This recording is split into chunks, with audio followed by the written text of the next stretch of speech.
So first of all, I want to tell you all that I'm honored to be here. I'm honored to be in the presence of all of you. I'm grateful that you all have taken the time out of your important COVID-restricted days to come spend a couple of minutes just to hear me out.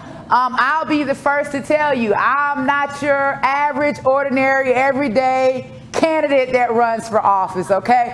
I am truly God-given. And if you believe in God, then you know that we serve a God that can definitely, he's in the miracle working business, right?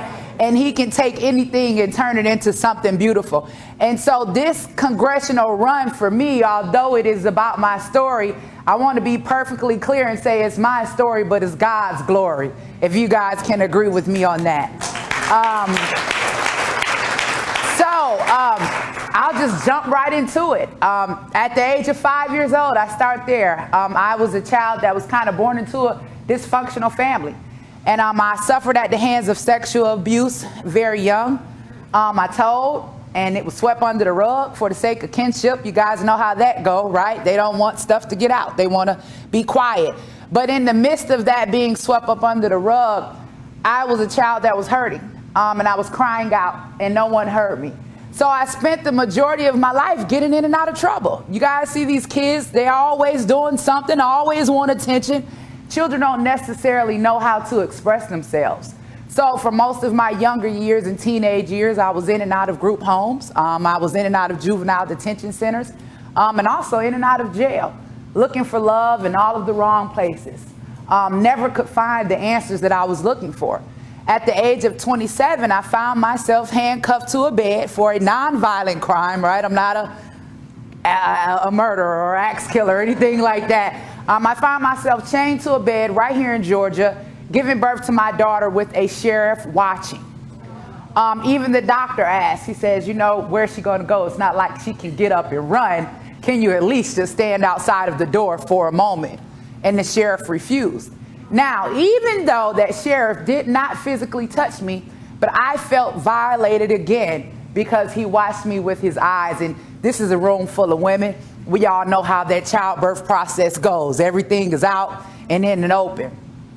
24 hours after giving birth to my daughter, she was snatched right out of my arms. Now, luckily for me, I had a mother who was alive at the time who got my daughter, but there was another woman who was transported to the hospital with me at that time who did not have family, and her baby was taken away and awarded to the state. 2.5 years later, after that process, I was released from a Georgia state prison, and I was given $25 check and a bus ticket, and I was told, here, go start your life over. Well, I came home to absolutely nothing. I had a $25 check, I had a bus ticket, I had 3 garbage bags of clothes, and I had 4 children that were waiting for me that had been split up amongst family members. So when I got out, the first thing I did was went and grabbed my babies. I didn't know how we were going to make it. I just knew that God would make a way. So I'm just going around from place to place. No one wants to give me a job because I'm a convicted felon. This is for title fraud. No one wants to give me a chance. I can't get any government benefits. You know, government benefits for a while for people that have been in poverty has been somewhat of a security blanket. You know, at least you'll get welfare, you'll get food stamps, maybe you can get Section 8. But because I was now a convicted felon, I couldn't have access to those programs. Not only that, but I was on parole and probation. So everyone is demanding that I pay a fine. Well, how are you going to pay a fine if you don't have anywhere to live?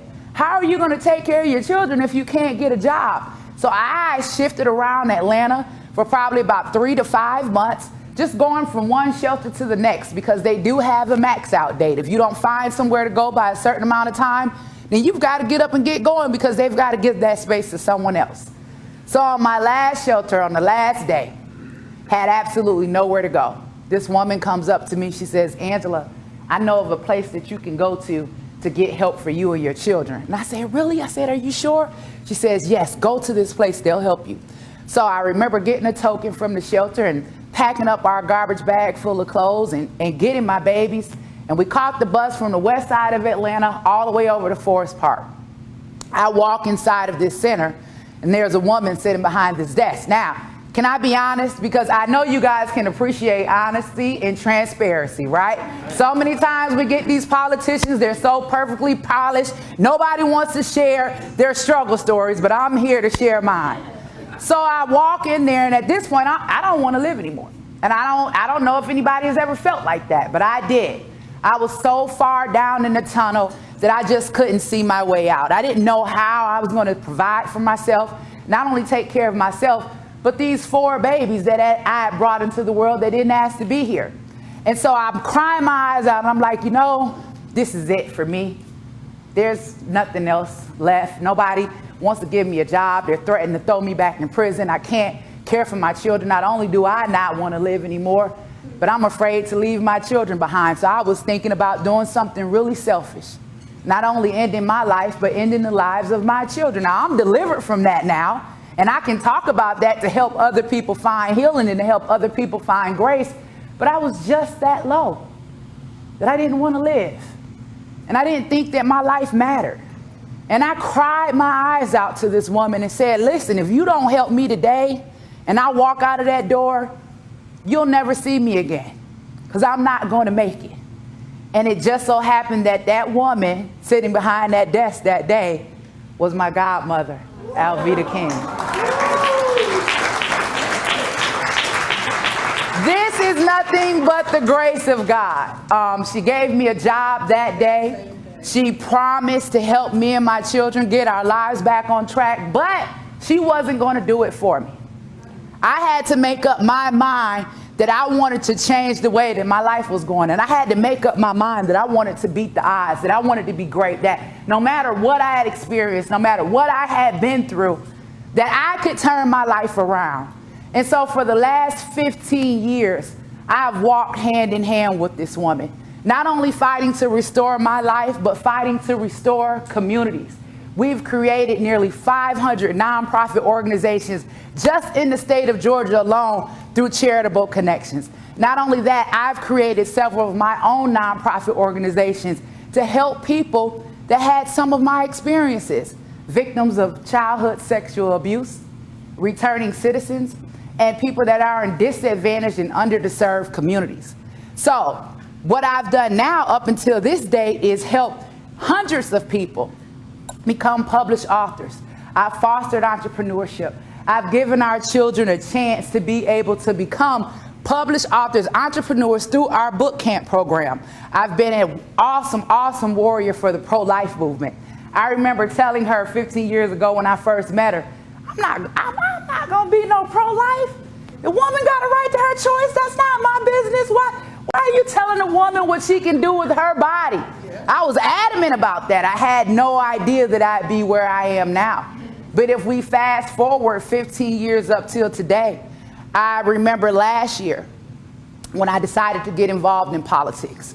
I'm listening to an outcry in the media and from people from America, and everybody's talking about, what about family separation at the border? Oh, Trump, he's the worst thing in this world. He's separating families and he's putting kids in cages. And I said, wait a minute. And I did the math. And I thought back to 2005 when I was in that prison down in Georgia as an American-born citizen. And I was separated from my child. And I had my child snatched out of my arms. And I said, you know what? Wait a minute. They're not being honest about what's happening. This is American law. If you are arrested for whatever reason, your kid's not going to go to jail with you. This is just the law of the land. So I said, hold on, wait a second. I said, well, Mom. I said, well, what about all of our families that have been separated? I said, if we can fight for family separation at the border, why are we not fighting for family separation in the border? Why are we, if we're crying and everybody's talking about kids in cages, why is no one thinking about all of the American children in cages called juvenile detention centers across this nation? Where is the fight for America? And so, thank you. I created the American King Foundation, which is a nonprofit organization that focuses on reuniting American families.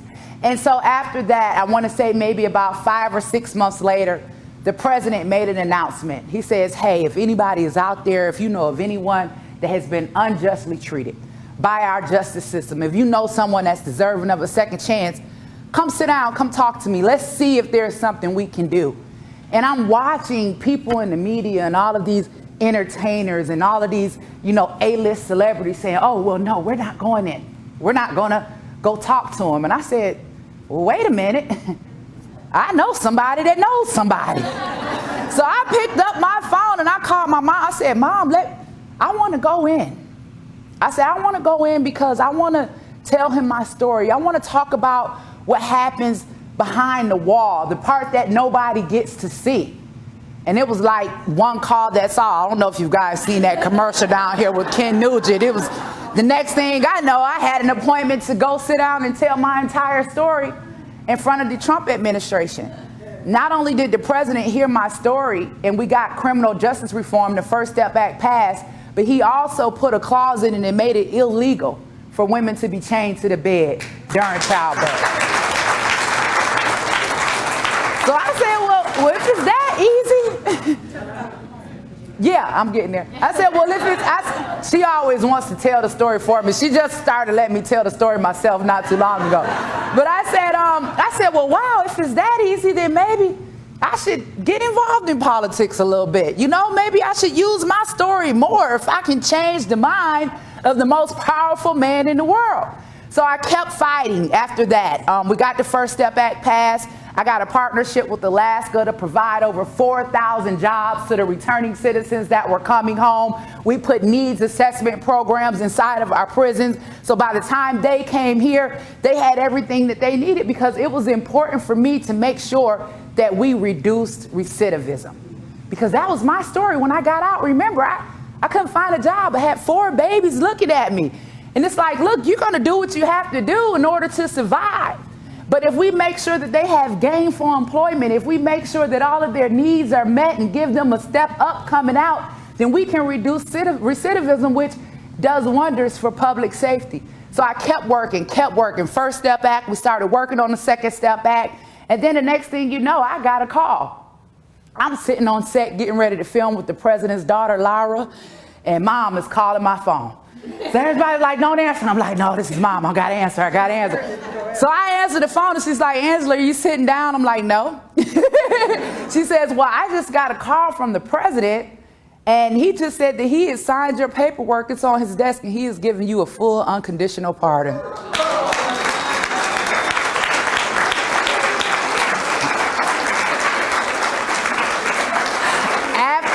Receiving the full unconditional pardon, all I knew was that I was finally free. Because even after 15 years of doing tons and tons of community service work, whenever you ran my name, it still popped up. So it was like I was free, but I wasn't.